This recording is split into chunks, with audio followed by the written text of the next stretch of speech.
Bonsoir à tous, ravi de vous retrouver sur Monaco Info. Toute l'actualité de ce mercredi 7 décembre. Invités, informations pratiques tout près de chez vous, rencontres, reportages et tout d'abord le déplacement du prince souverain à Paris à l'occasion de la dernière grande étape des commémorations liées à la disparition du prince Albert Ier, le prince aventurier né et décédé dans la capitale française il y a 100 ans. Comprendre la résistance au changement dans le cadre de la transition énergétique à travers une approche sociologique, c'était le thème de la conférence programmée ce matin justement par la mission pour la transition énergétique, avec comme grand témoin le chercheur canadien Stéphane Labranche. La maîtrise de l'énergie aujourd'hui qui entraîne, vous le sentez bien, nombre de changements dans vos habitudes, des craintes aussi, voire peut-être des peurs. Nous en parlerons dans un instant. La méfiance et l'envie encore et toujours au sommaire de votre journal, avec en cette période de fête à venir, le souhait de faire bien sûr de bonnes affaires malgré l'inflation galopante et pour des jeux aussi, bien souvent, des arnaques sur les sites de vente. Aussi, une nouvelle application Eden vient de faire son apparition. Elle fait appel à l'intelligence artificielle. Les explications dans un instant du cofondateur de cette plateforme initiée par France Vérif, Laurent Amar. Et puis en sport, comment ne pas s'attarder sur la semaine bien remplie de la Roca Team qui, avant de retrouver l'Euroleague de basket demain à Madrid face au Grand Real, s'est imposé hier soir dans sa salle 97-78 face à Villeurbanne, l'Asvel, son grand rival au plan national. Enfin, un conseil gourmand, restez bien avec nous pour découvrir à quelques jours de Noël un vrai dessert haut en couleur, un entremets baptisé Moulin à musique rouge et blanc, proposé et présenté par la Société des Balnéaires. Et tout d'abord, direction Paris, où le prince Albert II a entamé une visite de 48 heures. Un déplacement dans la capitale pour clore l'année de commémoration du centenaire de la disparition du prince visionnaire, le prince Albert Ier. Émilie Rousseau, vous êtes à Paris pour suivre justement cette visite mémorielle. Oui, pourquoi Paris ? Eh bien tout simplement parce que le prince Albert Ier est né et décédé à Paris. C'est dans la capitale française qu'il a mené de nombreuses activités, qu'elles soient diplomatiques, politiques ou encore scientifiques.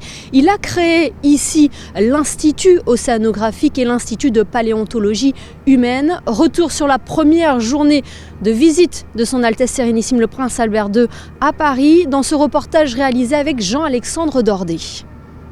C'est un déplacement du prince Albert II à Kiel, en Allemagne, en septembre 2021, qui avait donné le coup d'envoi des commémorations du centenaire de la disparition du prince Albert Ier. Depuis, le prince souverain a entamé un pèlerinage dans un certain nombre de lieux de mémoire, là où son trisaïeul a été amené à se rendre pour ses différentes missions de chef d'État ou de scientifique. Pour ce dernier hommage, le comité de commémoration du prince Albert Ier a choisi Paris pour clôturer cette année, là où tout a commencé et tout s'est terminé pour celui que l'on surnommait le prince savant ou le prince navigateur. Premier temps fort au numéro 10 de l'avenue du président Wilson, dans le 16e arrondissement de la capitale, où se trouve désormais la nonciature apostolique. La nonciature apostolique à Paris rejoint en quelque sorte les lieux de mémoire du prince Albert Ier, puisque on ne le savait pas, ou peu de gens le savaient, ça a été l'hôtel particulier du prince Albert Ier, sa résidence parisienne, où il a passé beaucoup de temps entre 1900 et sa mort en 1922. Non loin de là, dans les jardins du Trocadéro, c'est un autre hommage qui a été rendu au prince Albert Ier, là où une avenue porte son nom depuis 1932, avec la Tour Eiffel pour témoin Laurence Beaune, secrétaire d'État française auprès de la ministre de l'Europe et des Affaires étrangères et représentant pour l'occasion le président Emmanuel Macron, a honoré le trisaïeul du prince Albert II. Elle a salué son héritage et ses combats qui demeurent toujours d'actualité. C'était également le sens du message adressé dans la grande salle de l'Institut de France par l'Académie des sciences lors d'une séance spéciale. Tour à tour, paléontologues, mathématiciens, biologistes, physiciens ont voulu montrer en quoi les travaux du prince Albert Ier avaient une résonance dans leur discipline, et ce encore aujourd'hui. Ce que nous venions surtout célébrer, c'était chez Albert Ier, le visionnaire, parce que ça a été non seulement un très grand scientifique, et à ce titre il a été membre de l'Académie des sciences, il n'y a pas beaucoup de princes régnants qui l'ont été, mais surtout c'est un visionnaire, parce que la passion qu'il a eue pour les océans, pour le monde marin, pour la question des abords des océans, pour la question de l'halieutique. Tout ceci dessine en fait des problèmes qui sont ceux de l'actualité complètement. Et donc nous étions à la fois heureux de saluer un savant, un académicien et un prophète. Le prince Albert Ier, qui a donc porté l'habit vert des membres de cette académie, a marqué l'histoire de l'Institut de France. Le prince Albert II a pu découvrir les traces de ses actions pour cette institution dans la bibliothèque des lieux situés en bordure de Seine, avant de dévoiler un buste de son trisaïeul. Le prince Albert Ier continuera d'incarner à Paris celui qui incitait à faire connaître, aimer et protéger les océans. Et nous reviendrons sur la seconde partie de ce déplacement du prince Albert II à Paris dans notre édition de demain. Nous aborderons notamment la visite de la maison d'Émile Zola et du musée Dreyfus. Dans le cadre du plan de maîtrise de l'énergie, la mission pour la transition énergétique organisait ce matin un petit déjeuner-conférence en compagnie du chercheur Stéphane Labranche, sociologue, membre du GIECO, ce groupe d'experts qui se penche sur l'évolution du comportement. Stéphane Labranche est notre invité ce soir pour essayer de mieux comprendre notre résistance actuelle face au changement énergétique. Bonsoir à vous. Bonsoir. Le thème, c'était comprendre la résistance au changement dans le cadre de la transition énergétique à travers une approche sociologique. Ça fait un petit peu peur comme ça à la base, mais il est important aujourd'hui de se demander par exemple quelles sont nos plus grandes craintes aujourd'hui finalement chez l'homme par rapport à ce qu'on nous demande. La plus grande crainte, en fait, c'est plutôt l'effort à changer et tous les effets négatifs que ça peut avoir sur notre confort de vie au quotidien. Sociologiquement, on n'est pas dans des grandes craintes pour la plupart de la population, une majorité de la population, on n'est pas dans une grande crainte abstraite ou théorique. On est vraiment dans du quotidien. Est-ce que je vais pouvoir aller chercher mes enfants à l'école à la bonne heure? Est-ce que je vais être capable de me déplacer sans avoir un accident? Est-ce que je vais être capable de bien manger ce soir? On est plutôt dans ce type en fait de préoccupation, à part pour quand même une partie de la population, souvent plus jeune, qui, elle, a des vraies angoisses et des vraies craintes et des vraies peurs sur l'avenir, sur des catastrophes à venir, sur une potentielle extinction de masse. Pour une grande partie de la population, les craintes sont plutôt de l'ordre du quotidien vécu tous les jours, quoi. C'est ça, mais ça commence, Stéphane Labranche, hein, à très court terme, par ces menaces de coupure un peu partout en Europe et dans le monde, peut-être. Ah oui, et ça, j'ai hâte de voir si ça va avoir des effets à long terme sur la manière dont les gens vont entrer en interaction avec leur énergie, à quel point ça va les impacter en termes de pratiques quotidiennes. Est-ce que ça va avoir des effets positifs sur leur sobriété en faisant un peu plus attention à ce qu'ils font au quotidien ou pas? On le verra dans les 2-3 années qui suivent, mais je pense qu'il y a un moyen en fait d'améliorer la conscience, et pas que la conscience, mais aussi les effets que ça peut avoir sur nos pratiques quotidiennes pour éviter de se faire subir une coupure de courant sur 2 heures qui risque d'être quand même un peu difficile à vivre parce qu'en fait ça veut dire plus d'antenne relais, ça veut dire peut-être des problèmes de sécurité, ça veut dire aussi simplement l'incapacité même on ne pourra plus regarder la télé pendant 2 heures. Donc, heureusement que les ordinateurs ont des batteries, parce que sinon, on risque de s'ennuyer. Peut-être que ça va nous forcer aussi à penser à d'autres occupations, peut-être à sortir un peu plus, puis à se balader pendant les 2 heures. C'est notre mission à vous, chercheurs, climatologues, conférenciers, et nous, les journalistes. Je pense qu'on demande beaucoup aux gens. Tout le monde doit faire un petit quelque chose, du tri, d'être vertueux, de débrancher ses prises et tout. Mais le paradoxe, c'est que d'à côté de ça, il y a toujours autant de jets. Il y a une Coupe du Monde au Qatar. Vous voyez ce que je veux dire? Des exemples autour de nous et des COP depuis la COP 21 à Paris qui avancent, qui prennent des numéros, mais il n'y a rien de concret au bout. Il y a un moment où le citoyen se sent un petit peu lésé. Vous voyez ce que je veux dire, Stéphane Labranche? Absolument.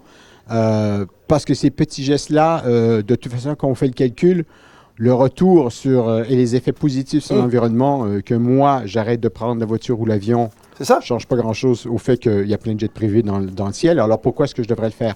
Donc ça, c'est une vraie question de psychologie et de sociologie. Je suis sociologue du climat et non pas climatologue, c'est différent. Un climatologue regarde ce qui se passe en haute atmosphère. Moi, je regarde ce qui se passe entre les 2 oreilles des gens. Oui. Et ça, c'est un vrai enjeu. Et ça soulève aussi des questions de sentiment d'injustice.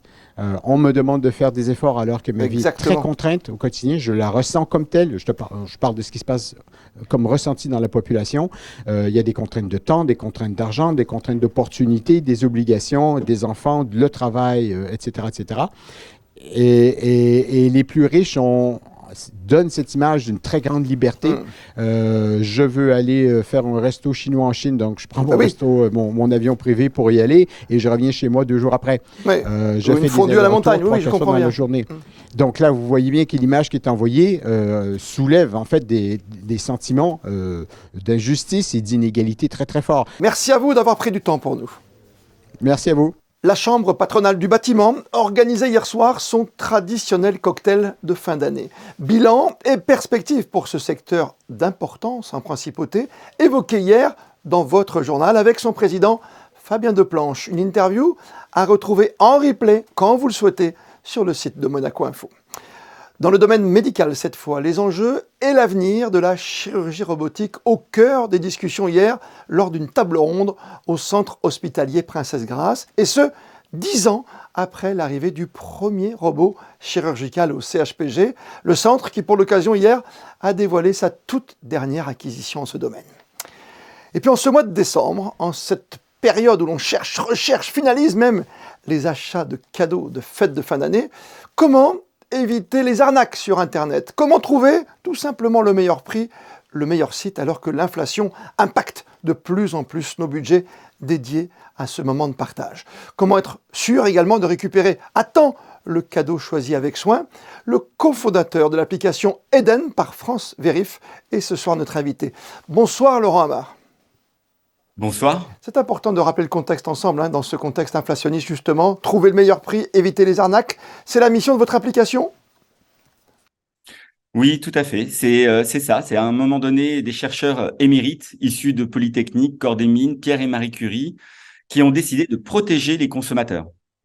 Parce que les consommateurs que nous sommes aujourd'hui sont désarmés face à des algorithmes soit malveillants, des sites frauduleux, soit même les sites honnêtes utilisent aujourd'hui des algorithmes d'optimisation de prix de vente. Et en fait, c'est cela qui grève le plus aujourd'hui le budget des Français. Et puis en plus aujourd'hui, on le sait, il est impacté ce budget avec l'inflation rampante en ce moment et galopante pour certains. Vous, on le rappelle, c'est une application qui intègre plusieurs algorithmes différents. C'est quoi? C'est le meilleur prix, attention à ce site frauduleux. Quels sont les premiers critères? C'est l'ensemble. C'est-à-dire qu'à partir du moment où vous allez utiliser l'application gratuite, vous allez non seulement être protégé, c'est-à-dire dès que vous allez être sur Internet et vous allez être confronté à un site dangereux qui comporte du code caché où vous risquez de prendre un virus, vous allez être alerté. Et dès que l'on va essayer de vous vendre un produit, vous allez pouvoir voir si ce site est digne de confiance ou pas. Et les intelligences artificielles vont vérifier pour vous le prix. Est-ce que le prix qui vous est donné est réellement bon? Vous savez que nous ne voyons pas tous le même prix. Eden va aller rechercher sur ce site le meilleur prix pour ce même produit proposé, pour que vous ne soyez pas victime d'algorithmes qui cherchent à optimiser, à augmenter le prix de vente. Parce que ça existe toujours, évidemment. Aujourd'hui, on le sait, on peut toujours aller chez son commerçant et on va déjà avoir le prix de base. Mais aujourd'hui, vous pensez que les gens maintenant sont partis complètement pour acheter moins cher sur des plateformes très connues? Je vais en citer une, par exemple, qui est Amazon. On a déjà ces réflexes quelque part.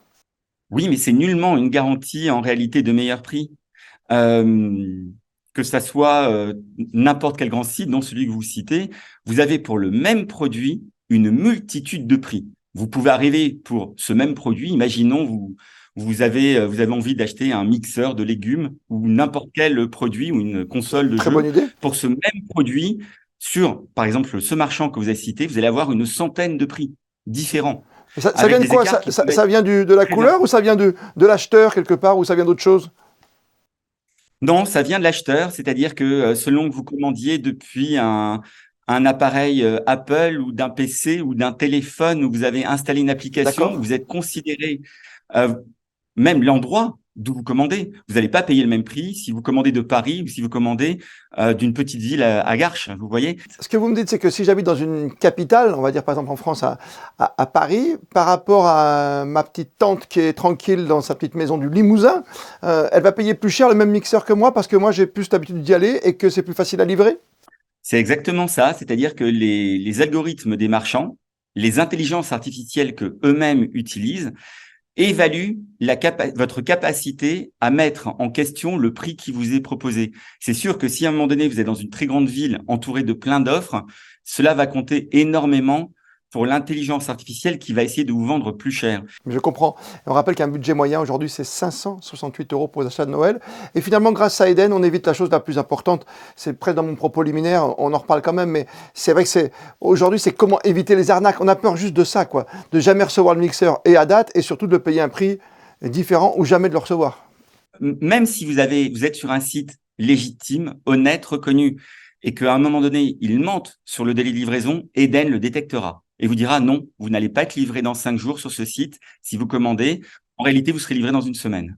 Oui, c'est clair. Aujourd'hui, on a une société où c'est plus facile d'acheter à distance, malheureusement, que chez son commerçant, qui est un vrai débat sociologique. Vous comprenez ce que je veux dire?